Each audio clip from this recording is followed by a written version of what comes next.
Crow एलाइट्स। Crow एलाइट्स poem compose की गई थी टेड ह्यूज के द्वारा। टेड ह्यूज जो कि एक इंग्लिश पोइट थे, ट्रांसलेटर थे और चिल्ड्रंस राइटर थे। इनका जन्म हुआ था 1930 में और इनकी डेथ हुई थी 1998 में। One of the 20th century's greatest writer ये थे, यानी कि 20वीं सदी के सबसे महान राइटर्स में इनका नाम भी लिया जाता था। और ये पोइट लोरेट भी रहे थे। 1984 में इनको पोइट लोरेट बनाया गया था और 1984 से 1998 तक ये इस पोजीशन पर रहे थे। इनका जो फर्स्ट कलेक्शन था वो था the hawk in the rain, जो कि 1957 में आया था। और जो ये क्रो एलाइट पोयम है, ये कलेक्शन था एक crow from the life and songs of the crow, जो कि 1970 में आया था। ये बहुत ही बड़ा कलेक्शन था। इसमें जो टेड ह्यूज ने बहुत सारी पोएम्स लिखी थी क्रो के ऊपर, क्रो की जर्नी के ऊपर, कि कैसे जो है गॉड ने, क्रिएटर ने क्रो को क्रिएट किया और कैसे वो धरती पर आया, ये सब जो है इनमें मिलेगा आपको। और जो ये क्रो एलाइट्स है, एलाइट्स का मतलब होता है नीचे उतरना। तो जब क्रो पहली बार धरती पर आया था तो ये पोयम उसके बारे में है कि उसने जब वो धरती पर उतरा तो उसने वहाँ पर क्या क्या देखा। ये एक बहुत ही शॉर्ट पोयम है और इस पोयम में narrator describes the world seen through the eyes of crow, यानी कि जो क्रो अपनी आंखों से इस नेचर को देखता है, इस वर्ल्ड को देखता है, तो उसके बारे में जो है वो नैरेटर ने यहाँ पर डिस्क्राइब्स किया है। Crow saw the headed mountains। जब कौवा नीचे आता है, इस पृथ्वी पर आता है, तो उसे सबसे पहले दिखाई देता है हेडेड माउंटेन्स, यानी कि पर्वतों का झुंड। हेडेड मतलब झुंड। स्टीमिंग इन द मॉर्निंग, जो कि ऐसा लग रहा है सुबह के समय जब वह उन माउंटेन्स को देखता है तो ऐसा लग रहा है जैसे वह बहुत ज़्यादा गुस्से में हो, स्टीम कर रहे हो। And he saw the sea, और फिर वह समुद्र देखता है, डार्क स्पाइंड, जो कि बिल्कुल काला हो चुका है, with the whole earth in its coils, और ऐसा लग रहा है मानो उसने पूरी पृथ्वी को अपने कोइल्स में ले लिया हो।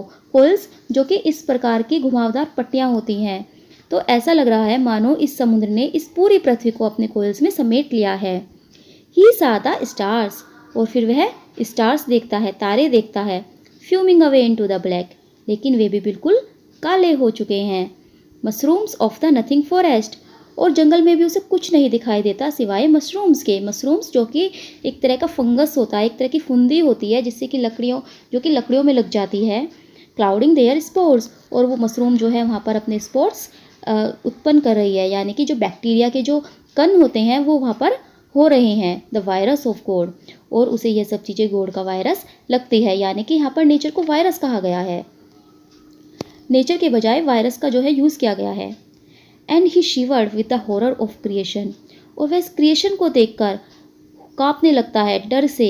उसे इतना डर लगता है इन सब चीज़ों को देखकर कि वह कांपने लगता है। In the hallucinations of the horror, उसे लगता है कि कहीं ये उसका भ्रम तो नहीं है, जो यह डर उसे लग रहा है और जो इन सब चीज़ों को वो देख रहा है उसे अपना हेलुसिनेशंस लगता है। फिर उसे एक जूता दिखाई देता है। ही saw this shoe, वह एक जूता देखता है विद नो सोल, लेकिन उसमें कोई सोल ही नहीं है। रेन सॉडेन, जो कि बारिश में बुरी तरह भीग चुका है, लाइंग ऑन ए मोर, और एक बंजर जमीन पर पड़ा है। मोर मतलब बंजर जमीन। यहाँ पर हम इसका मीनिंग ये भी लगा सकते हैं कि जो शू है इसका कंपैरिजन किया गया है एक ह्यूमन से, यानी कि एक ऐसा व्यक्ति विद नो सोल जिसमें कोई ह्यूमनिज्म ही नहीं बची है। रेन सॉडेन, वो इस समाज की बुराइयों में भीग चुका है, लाइंग ऑन ए मोर, और इस धरती पर, इस पृथ्वी पर पड़ा हुआ है। ये जो सोसाइटी है ये बिल्कुल उसने बंजर बना दी है और इस बंजर सोसाइटी में वह पड़ा हुआ है। And there was this garbage can, bottom rusted away, और फिर वह देखता है एक गार्बेज कैन, एक कूड़े की कैन, बॉटम रस्टेड अवे, जिसका कि बॉटम बिल्कुल ख़त्म हो चुका है। बॉटम में जंग लग चुकी है, उसका निचला भाग बिल्कुल ख़त्म हो चुका है जंग से। A playing place for the wind, और वह अब केवल प्लेइंग प्लेस बनकर रह गया है हवा के लिए। इन ए वेस्ट ऑफ पडल्स, और पडल्स जो होता है जहाँ पर कि पानी जमा हो जाता है, कुछ बारिश का पानी जहाँ पर जमा हो जाता है, तो जो वो गार्बेज कैन है उसमें बारिश का पानी जमा हो गया है और वो वेस्ट हो चुका है और वो केवल अब हवा के खेलने का स्थान बन गया है। अब फिर वो दूसरी ओर देखता है तो उसे there was this coat in the dark cupboard in the silent room in the silent house, तो उसे दूर दिखाई देता है एक साइलेंट हाउस, एक बिल्कुल चुपचाप घर जिसमें कोई आवाज़ नहीं है, कोई शोरगुल नहीं है। और उस साइलेंट हाउस में उसे फिर एक साइलेंट रूम दिखाई देता है जहाँ पर कि उसे एक कबर्ड दिखाई देती है जो कि बिल्कुल डार्क है, और उस कबर्ड में उसे एक कोट दिखाई देता है। तो वह एक साइलेंट हाउस, एक साइलेंट रूम के एक डार्क कबर्ड में एक कोट को देखता है। There was this face smoking it cigarette between the dusk, और फिर उसे एक चेहरा दिखाई देता है जो कि सिगरेट पी रहा है बिटवीन द डस्क, अंधेरे में। फिर उसे अंधेरे में एक चेहरा दिखाई देता है जो कि सिगरेट पी रहा है।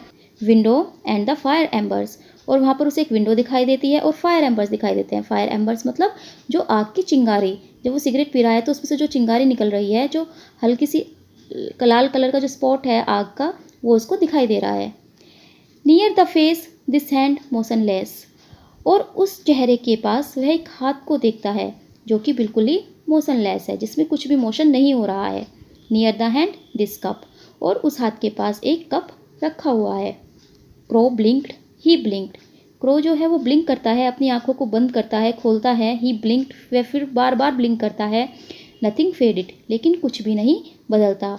जैसा जो कुछ उसे दिखाई दे रहा था सब कुछ वैसा ही है, कुछ भी चेंज नहीं होता।